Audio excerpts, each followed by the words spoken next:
दक्षिण कोरिया में वहां के नागरिकों पर एक के बाद एक करीब 8 बम गिराए गए, जिसमें कई लोग बुरी तरह जख्मी हो गए।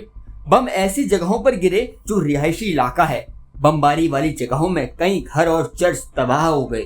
कहा जा रहा है कि ये सब वायुसेना की ट्रेनिंग एक्सरसाइज के दौरान हुआ, जिसमें गलती से पायलट ने गलत ठिकाने पर बम गिरा दिए। अमेरिकी सेना के साथ होने वाली ज्वाइंट एक्सरसाइज से पहले साउथ कोरियाई वायुसेना का कहना है कि हम अमेरिकी वायुसेना के साथ ज्वाइंट एक्सरसाइज से पहले अभ्यास कर रहे थे। इस दौरान KF-16 फाइटर जेट से गलती से MK-82 वाले 8 बम गिर गए। फाइटर जेट ने जो बम गिराए वो फायरिंग रेंज से बाहर जा गिरे और दक्षिण कोरिया का वो रिहायशी इलाका तबाह हो गया। दक्षिण कोरिया की वायुसेना का कहना है कि वो इस पूरी घटना के लिए जांच कर रही है और नुकसान के लिए माफी भी मांगती है। साथ ही उनका कहना यह भी है कि प्रभावित लोगों को मुआवजा भी देगी। इलाके के आसपास रहने वाले लोगों को सुरक्षित स्थान पर भेज दिया गया है। अब आपको ये भी बताते हैं कि इस पूरी घटना में जख्मी 60 वर्षीय शख्स ने क्या कहा। उनका कहना है कि जब वो गाड़ी चला रहे थे तब उसने एक धमाके की आवाज सुनी। इसके बाद जब उसकी आंखें खुली तो वो एक एम्बुलेंस में था।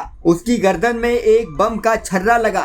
फिलहाल हॉस्पिटल में उसका इलाज चल रहा है। दक्षिण कोरिया और अमेरिका 10 मार्च से लेकर 20 मार्च तक ज्वाइंट एक्सरसाइज करने वाले हैं। अमेरिकी राष्ट्रपति डोनाल्ड ट्रंप के व्हाइट हाउस में लौटने के बाद ये पहला अभ्यास होगा। ये एक ऐसे समय में हुआ जब दोनों देश उत्तर कोरिया और रूस के बीच बढ़ते गठबंधन को लेकर चिंतित हैं। गौर करने वाली बात यह है कि एक और अमेरिकी राष्ट्रपति डोनाल्ड ट्रंप रूस यूक्रेन युद्ध को खत्म करने के लिए बातचीत में जुटे हैं। वहीं दूसरी ओर रूस यूक्रेन युद्ध को लेकर दक्षिण कोरिया ने बड़ा दावा किया है। दक्षिण कोरिया की जासूसी एजेंसी का कहना है कि उसने उत्तर कोरिया से रूस में अतिरिक्त सैनिक भेजे हैं। ऐसे में जाहिर है कि उत्तर कोरिया रूस की सहायता कर अपने लिए मुनाफे का सौदा करना चाहता है।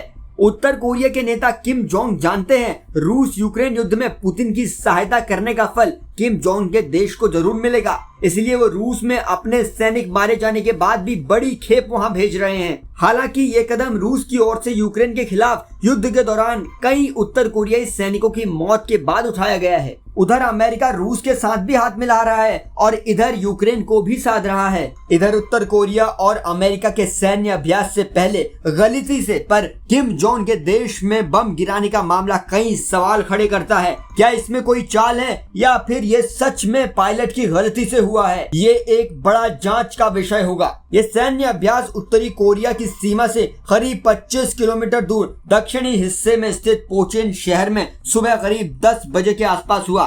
वायुसेना ने एक बयान में ये भी कहा है कि हमें बमों के अनजाने में छोड़े जाने का गहरा खेद है, जिसकी वजह से कई नागरिक हताहत हुए हैं। आपको बता दें दक्षिणी कोरिया के हालात पर हमारी नजर बनी हुई है। 10 मार्च से लेकर 20 मार्च तक अमेरिका और नॉर्थ कोरिया के बीच सैन्य अभ्यास होना है। हमारी नजर पूरी बनी रहेगी। आप बताइए उत्तर कोरिया में बम गिराने का मामले पर आप क्या सोचते हैं? लिखकर बताइएगा। क्या ये अमेरिका रूस की कोई चाल हो सकती है? कमेंट सेक्शन में लिखिए और जुड़े रहिए जनसत्ता के साथ।